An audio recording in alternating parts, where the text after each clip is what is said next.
Welcome back to another episode of Navigating Postpartum with me, Jaree Williams. And if you don't know, this podcast is basically a sum of a little bit of everything as you navigate through postpartum as a mom, through self-care, parenting, homeschooling, marriage. I just recently wanting to share more about my homeschooling journey with my 2-year-old because I've been homeschooling him since he was 1, like I officially started.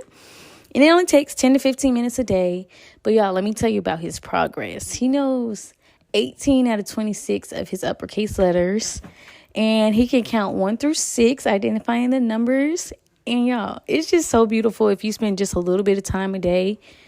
It makes so much progress. Yes, we want them to play. But they learn through play. And they also can learn shapes because he knows his shapes as well. He knows just a little bit of everything just from teaching him throughout the day. It doesn't have to necessarily be like you're sitting down, but just talking through it, like he understands about his feelings. He's learning more about how to say what he's feeling. And it's just been a beautiful journey about homeschooling him.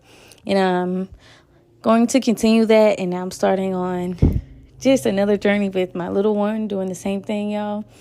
And if you want to learn more about it, let me know. I can't wait to share more as I go on to this journey. And I've been doing this for a while and I'm excited.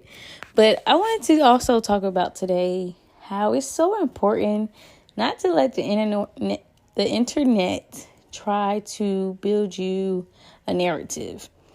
And let me explain.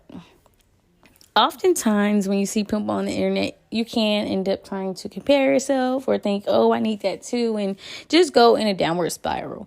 And that's why I always say, like, pick your own journey, be your own person because you're made in God's image and you are amazing of who you are. And don't let the internet try to tell you anything else.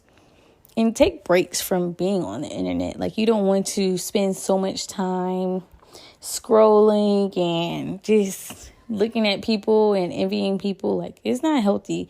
And if you do feel like you're doing that, a tip I would say is just unfollow the people that you're feeling like, oh, I want to be like them, or, I want that.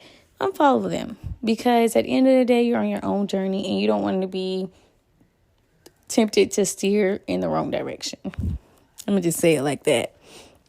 But I'm just so excited for you guys and for myself as well. And I just appreciate you guys supporting me. And now we're going to get into the topic of today. I know I just started with a little bit of everything, but I just want to give you guys a little update. And yeah, so here we go.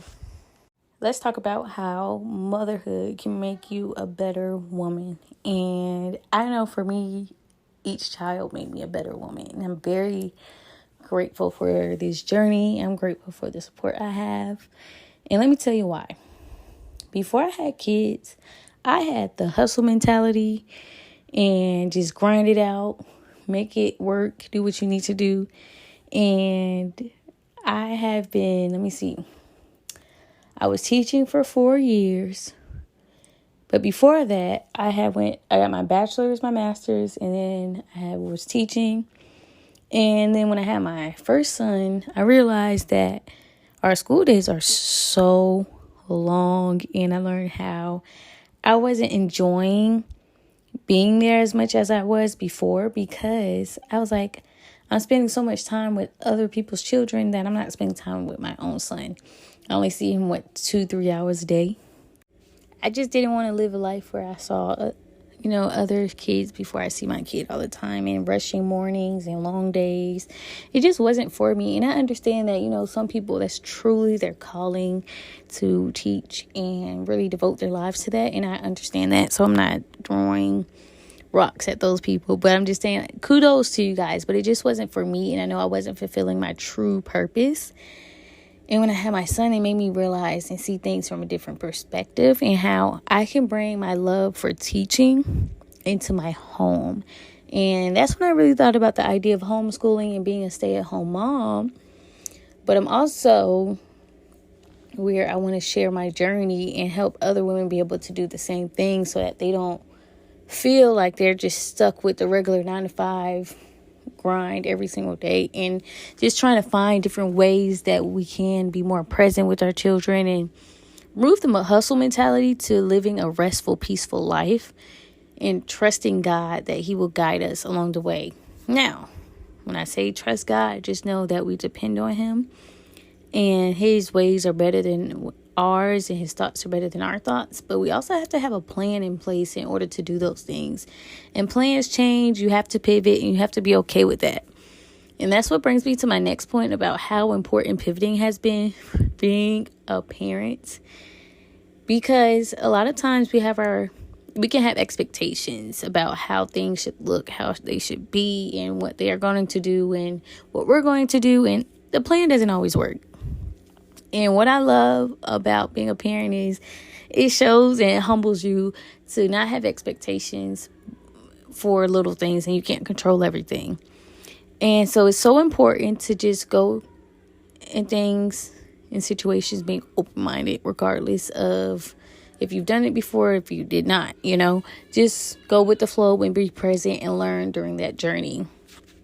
And I'm so grateful to be able to have lost the hustle mentality to being more restful, and then being able to pivot, y'all. I'm so grateful that I shifted my mentality to be able to pivot versus being a control freak.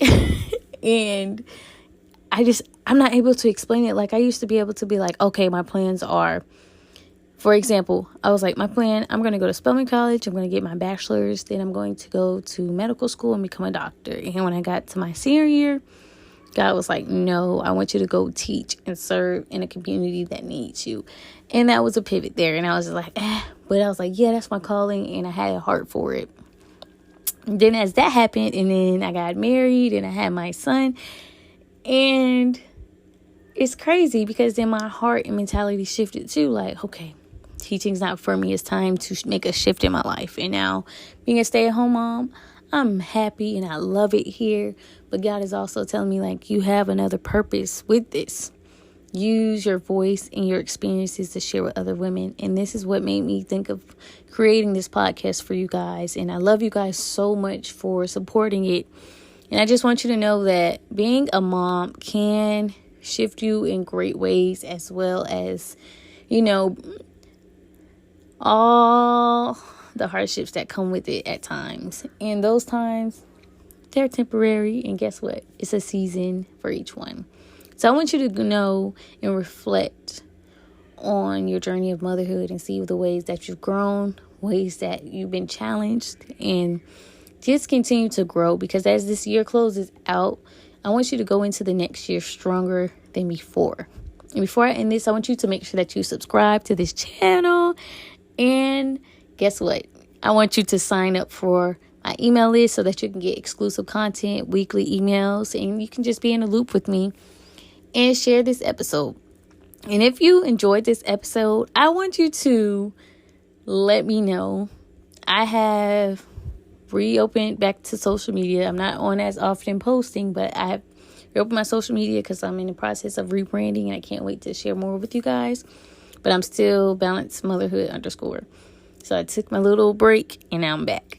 But until next time, I love you guys. Make sure that you reflect on how motherhood has changed you. And yes, I love you guys. I'll see you soon.